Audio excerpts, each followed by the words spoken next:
Hey there, fellow patriots. Welcome back to Restoring America, where we cut through the mainstream media's smoke and mirrors to bring you the unvarnished truth. Today, we're diving headfirst into the latest news surrounding President Trump's legal proceedings. Now, I know what you're thinking. Not another witch hunt. But don't worry, we're not here to regurgitate the same old tired narratives. That's all the liberals do. We're here to examine the facts, the whole facts, and nothing but the facts.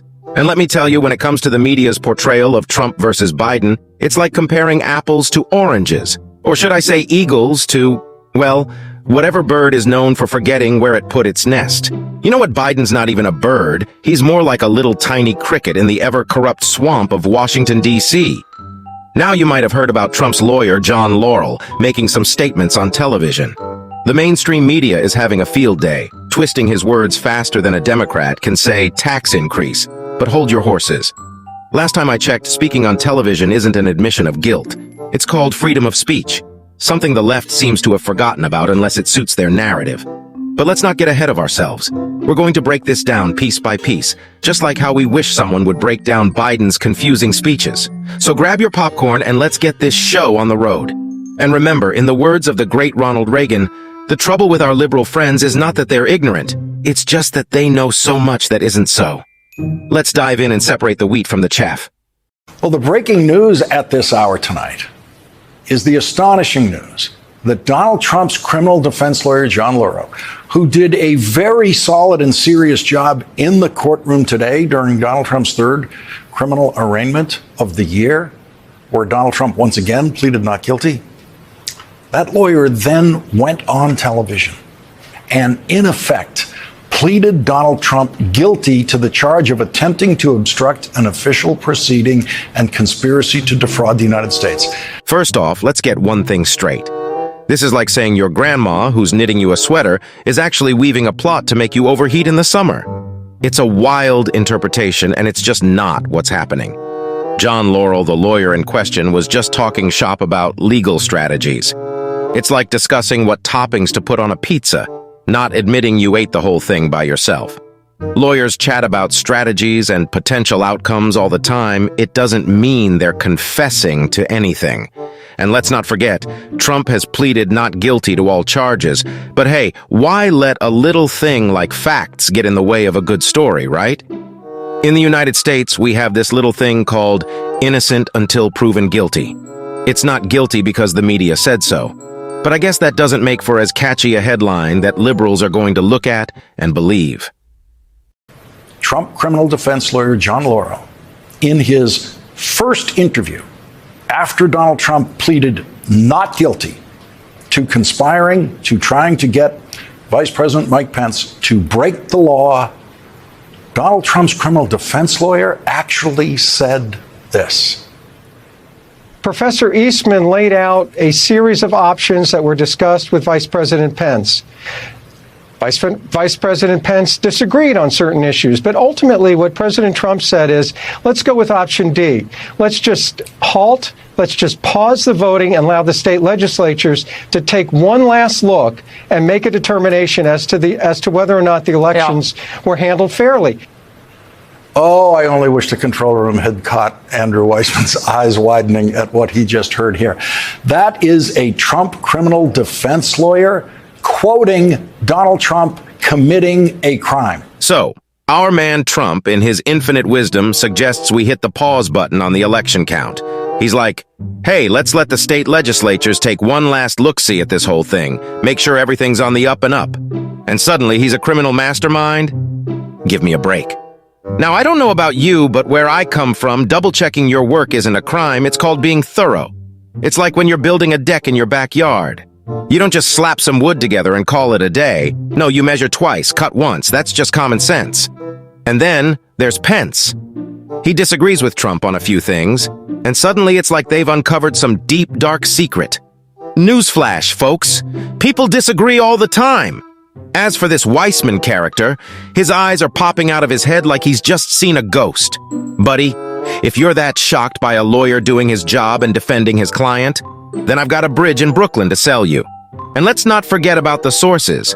You've got these legal experts twisting themselves into pretzels trying to make Trump's actions fit their narrative. But let's be real here. The Sherman Act? Really? Last time I checked, we were talking about an election, not a Monopoly board game. So to sum it up, Trump wanted to double-check the election results. Pence had some disagreements, and now they're trying to make a mountain out of a molehill. But hey, what do I know? I'm just a guy who believes in fair elections and common sense, and this goofball is over here saying he admitted to being guilty. Donald Trump's criminal defense lawyer tonight added information to Special Prosecutor Jack Smith's 42-page description of Donald Trump's crimes. The conversation that John Laurel just described appears on page 34 of the indictment against his client. The indictment describes that conversation as a criminal conspiracy. And the version of that conversation that Donald Trump's criminal defense lawyer delivered tonight is every bit as criminal. You've got this Lawrence here, all high and mighty, saying that our man Trump's conversation with his lawyer, John Laurel, is as criminal as a raccoon in a trash can. But hold your horses. We're not in the Wild West. This is America, land of the free, home of the brave, and the last time I checked, an indictment ain't the same as a conviction. Now, Laurel, he's no slouch.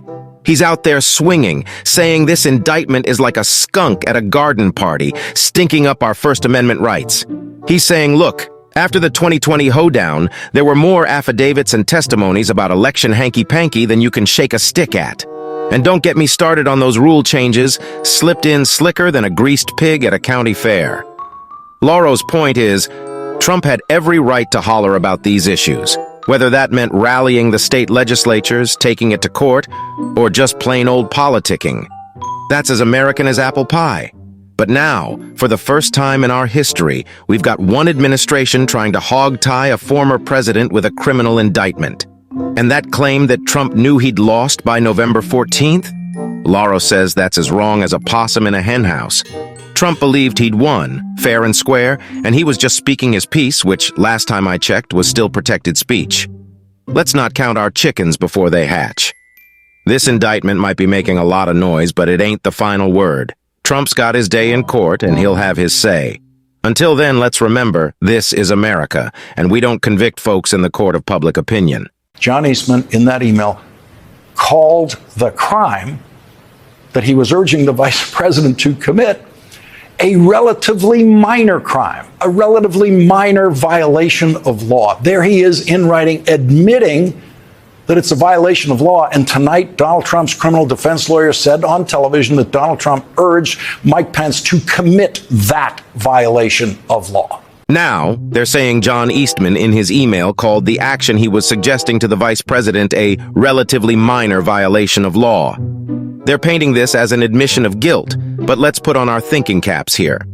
First off, Eastman's email was discussing a potential interpretation of the law, not urging anyone to commit a crime. Lawyers discuss different legal strategies and interpretations of the law all the time. It's part of their job. It doesn't mean they're advocating for illegal activities. Now let's look at some sources to back this up. According to a CBS News article, Eastman was part of a legal strategy to question the validity of the election results. This is not a crime. It's a legal process that's been used by both parties in the past. A Politico article provides more context, stating that Eastman communicated with Trump and his team during the post-election period, discussing various legal strategies. Again, this is not a crime. It's part of the legal process when election results are disputed. This is another example of the media taking things out of context to fit their narrative. The email in question was discussing a potential interpretation of the law, not urging anyone to commit a crime. It's important to remember that lawyers often discuss different legal strategies and interpretations of the law, and this does not constitute a crime. I encourage all of you to do your own research, form your own opinions, and don't just accept the media's narrative at face value. Thanks for the support. If you enjoyed this video, don't forget to hit that like button, share it with your friends, and subscribe to our channel for more content like this. Until next time, keep thinking critically and standing up for what you believe in.